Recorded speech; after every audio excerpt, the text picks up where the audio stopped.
WH questions. Page number 11. First WH word है when. They do their homework late at night. This is the first sentence that is given in your book. और हमें इसको interrogative sentence बनाना है by using the word when.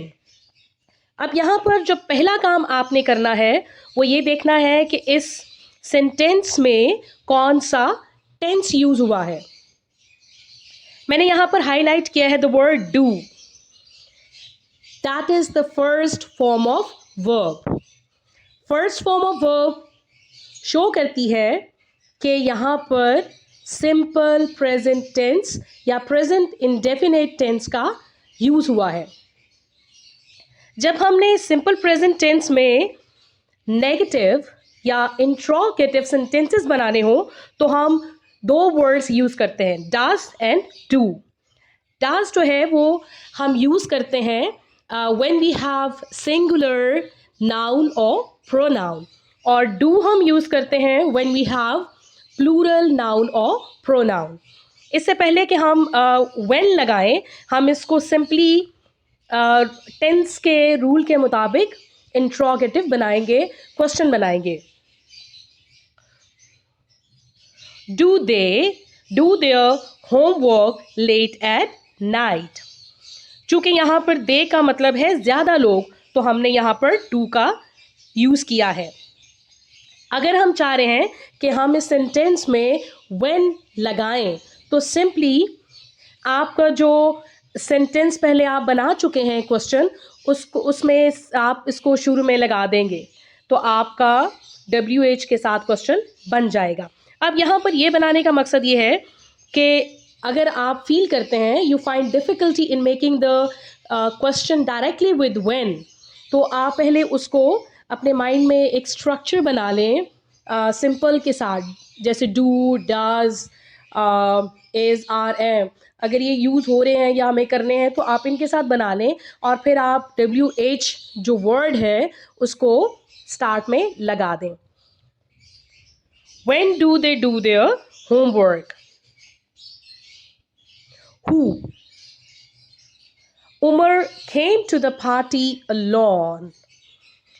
Here you can see that second form of verb is used. Second form of verb हमें बताती है कि इस sentence में सिंपल पास्ट टेंस यूज हुआ है. सो यहाँ पर भी अगर आप चाहते हैं कि हम सेंटेंस को इंट्रोगेटिव या नेगेटिव बनाएं तो इसके लिए हम सिंपली एक वर्ड यूज़ करते हैं डिड. डिड नॉट या डिड को हम शुरू में ले आते हैं. Did Umar come to the party alone. अब यहाँ पर आप देखें कि यहाँ पर हमने सेकंड फॉर्म यूज़ की, लेकिन जब हम डिड लगाएंगे तो हम यहाँ पर वर्ब की फर्स्ट फॉर्म यूज़ करेंगे. मेरे चैनल पर आप टेंसेस की डिटेल्ड वीडियो जो है वो देख सकते हैं, उससे आपको टेंसेस को डीपली समझने में हेल्प मिलेगी. जैसे मैंने आपको फर्स्ट सेंटेंस में बताया, इसी तरह से WH वाला जो वर्ड है इसको आप शुरू में लगा देंगे और बाकी जो सेंटेंस है वो एज इट इज़ रहेगा. Who did come to the party alone? Where? The shop is across the street from the house. Again यहाँ पर आप देख सकते हैं the first form of verb is shows that we are talking about simple present tense. Is the shop across the street from the house? अब यहाँ पर हमने WH वर्ड अभी यूज़ नहीं किया और इसको हमने सिंपली बना लिया. Where is the shop? Shop कहाँ पर है? यहाँ पर आप देखें कि हमने यूज़ किया across the street from the house, लेकिन अगर आप वेयर लगा रहे हैं तो वेयर का मतलब है कहाँ. आप लोकेशन पूछ रहे हैं किसी जगह की, आप किसी जगह का पता पूछ रहे हैं, तो उसमें अगर हम यूज़ करेंगे across the street from the house, इसका मतलब है आपने सवाल और जवाब को मिक्सड अप कर दिया, जो कि हमने नहीं करना. So whenever you are making the interrogative sentences, then you need to be very careful about it कि क्या मैं sensible questions बना रहा हूँ या बना रही हूँ, क्या इसमें मेरा आंसर और क्वेश्चन मिक्सअप तो नहीं हो रहा. Which, कौन सा, कौन सी. I like the red shawl, not the black one. अब यहाँ पर भी आप देख सकते हैं मैंने लाइक को हाईलाइट किया हुआ है डिफरेंट कलर के साथ, ये शो करने के लिए कि यहाँ पर प्रेजेंट टेंस यूज हो रहा है या सिंपल प्रेजेंट टेंस हम यूज कर रहे हैं. Do you like the shawl. अब यहाँ पर देखें, यहाँ पर आई है और यहाँ पर मैंने यू लगा दिया. क्या रीज़न है? कोई आपसे सवाल पूछ रहा है तो आप उसको आई करके आंसर करेंगे ना. Do you like the shawl, और मैं इसको इस तरह भी से लिख सकती हूँ, do I like the shawl. लेकिन अगर मैंने बताना है कि दोनों में से मुझे कौन सी पसंद है, then I will make the different question. Which shawl do you like. मुझसे कोई पूछ रहा है कि तुम्हें कौन सी शॉल पसंद है, और मैं इसको यूं भी बना सकती हूँ, विच शॉल डू आई लाइक, कि मुझे कौन सी शॉल पसंद है. लेकिन अगर हम क्वेश्चन को सेंसिबली बनाना चाह रहे हैं, हम देख रहे हैं कि क्वेश्चन की कोई रीज़न भी बनती है या नहीं, तो डेफिनेटली कोई मुझसे पूछेगा तो मैं उसको आंसर करूँगी.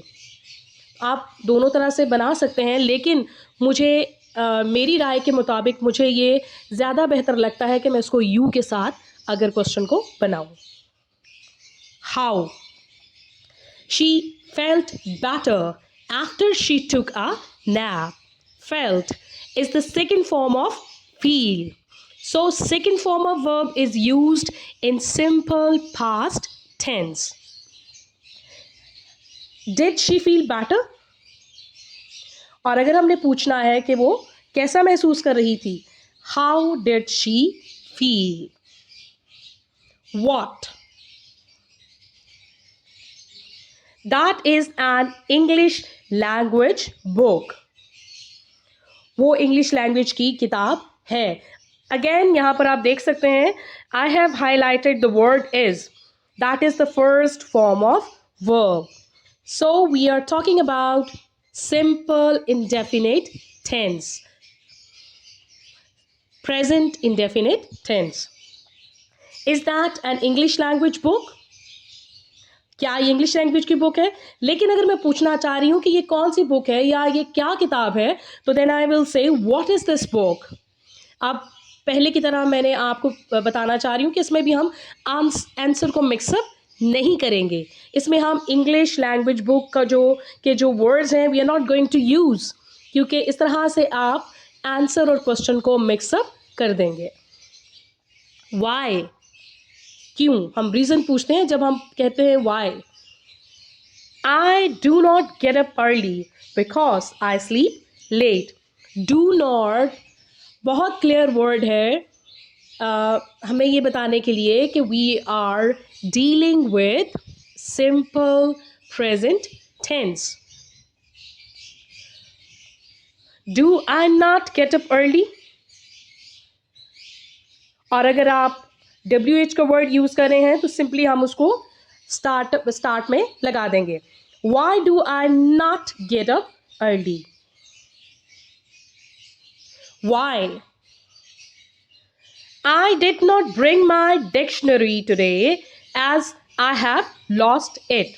Did not is second form of verb, और मैंने आपको बताया था पिछली स्लाइड्स में कि डिड का जो वर्ड है डिड या डिड नॉट, हम नेगेटिव सेंटेंसेस या interrogative sentences simple past tense में बनाते हुए यूज करते हैं.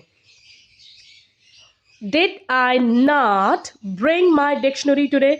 अगर डिड नॉट है तो आप सिर्फ डिड को बाहर लेके आएंगे. नॉट का जो वर्ड है वो एज इट इज अपनी जगह पर मौजूद रहेगा.